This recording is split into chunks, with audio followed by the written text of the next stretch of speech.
मी आता वळसे पाटील साहेबांवरती नाराज आहे. आम्ही काही सभापती पद मागत नव्हतो, काही नव्हतो करणार आणि इथून भविष्यात पुढे मी गडाला कधी मतदान करू शकत नाही. ही 4-5 बैल धरायचे मळणीसाठी, मळणी करून झाली का बैल सोडून द्यायचे, बैल सोडायचे भुसावरती आणि मग दण्याने दाणे काढून न्यायचे, अशी परिस्थिती आमची केली. नमस्कार, आपण पाहतात गाव खबर आणि आज आपल्यासोबत बोलण्यासाठी औपे गावचे सरपंच रमेश लोकरे आहेत. औपे गावचे 25 वर्ष बिनविरोध सरपंच म्हणून त्यांनी काम केलेलं आहे. 3 आदर्श पुरस्कार त्यांना मिळालेले आहेत.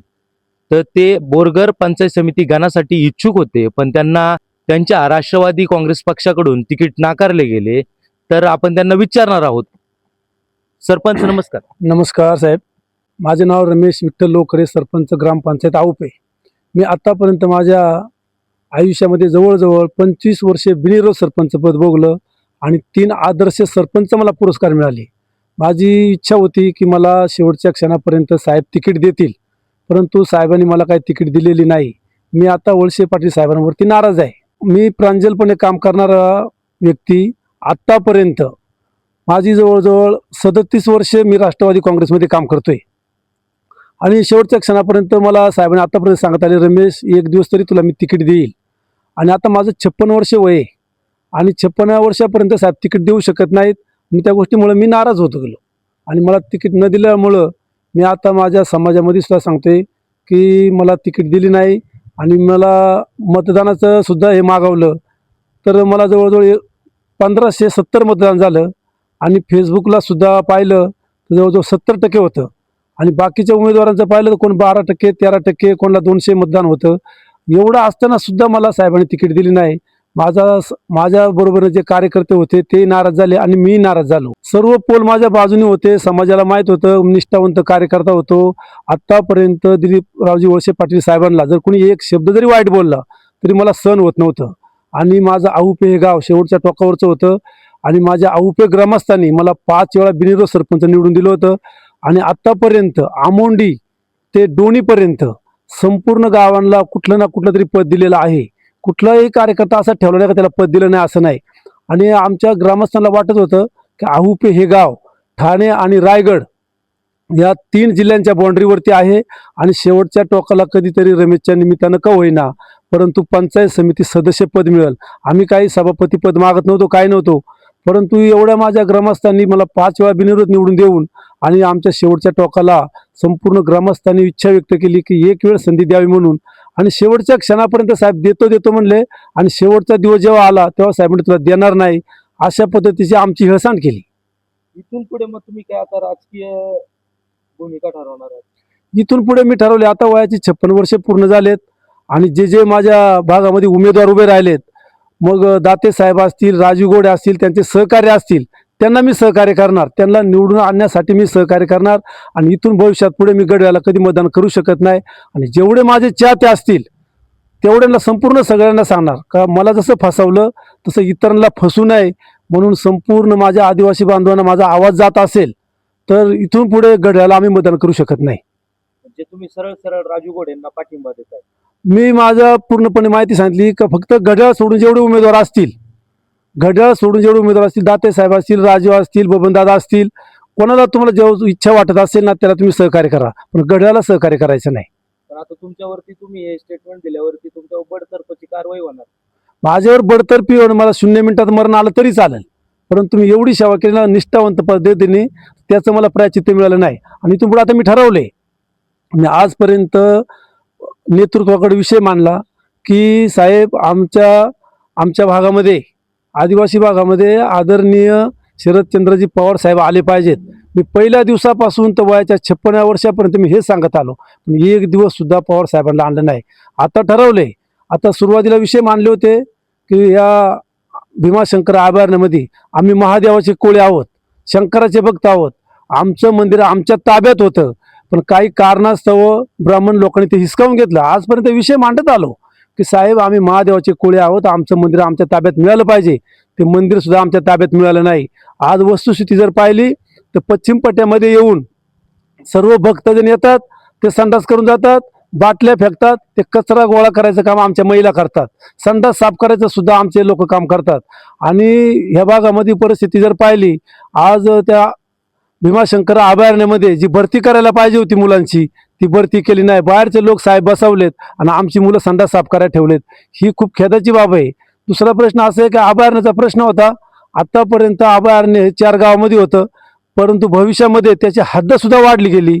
आज रायगडमध्ये एक डुक्करपाडा नावाचा गाव आहे, तिथून ठाण्यामध्ये मुळ्याचा पाडा आहे, तिथून दसई खोऱ्यातून दसई खोऱ्यामधून डायरेक्ट खिरेश्वरपर्यंत हद्द वाढवली. खिरेश्वरपासून आंबोली, आंबोलीपासून गंगापूर ते आमोंडी, आमोंडीपासून वाड्यापर्यंत असा हिसाब त्याचा केलेला आहे. साहेबांपर्यंत विषय मांडले गेले, साहेब याच्या विषयावरती काहीतरी निर्णय घेतला पाहिजे. साहेब नेहमी म्हणताले मी आहे तोपर्यंत काळजी करायची नाही, पण नंतर आम्ही काय करायचं? समाजाला माहीत नाही, काही गोष्टी झोपून ठेवल्यात. परंतु अभयारण्याच्या हद्दी वाढल्याच्या नंतर आयुष्याचा प्रश्न आमचा तो सुटत नाही. राहिला दुसरा प्रश्न धरणाचा, तर धरणामध्ये सुद्धा आदिवासी समाज पूर्णपणे गाडला गेला. ज्यांना जमिनी मिळाल्या त्यांना योग्य जमिनी मिळाल्या नाहीत, आणि काहींना जमिनी मिळाल्या तर काही लोक शेतामध्ये ट्रॅक्टर सुद्धा जाऊ देत नाहीत. काही लोकांनी शेती विकून टाकली, काही लोक धरणाच्या कडेला येऊन परत तसे बसलेत. म्हणजे अशा पद्धतीची आमची अवस्था आहे. आणि आम्ही अनेक वेळा विषय मांडून कुठेतरी विषय सुटतील एक आशा बाळगीत राहिलो. आणि मलाही वाटत होतं का मला कधीतरी पद मिळेल, माझ्या गोरगरिबांचा विषय मी मांडील. खरी समाजसेवा माझ्याजवळ होती. 5 वेळा बिनविरोध सरपंच होणे शक्य नाही. आता जे उमेदवार दिलेत ना, सगळे कोण असतील कोण, त्यांचं मला कोणाचं नाव घ्यायचं नाही, परंतु सारे विरोध करणारे उमेदवार होते. म्हणजे ज्यांनी पूजा केली त्यांना प्राधान्य मिळालं नाही, आणि ज्यांनी चौकात उभं राहून साहेबांना शिव्या दिल्या अशा लोकांना साहेबांनी प्राधान्य दिलं. ही मोठी खेदाची बाब आहे.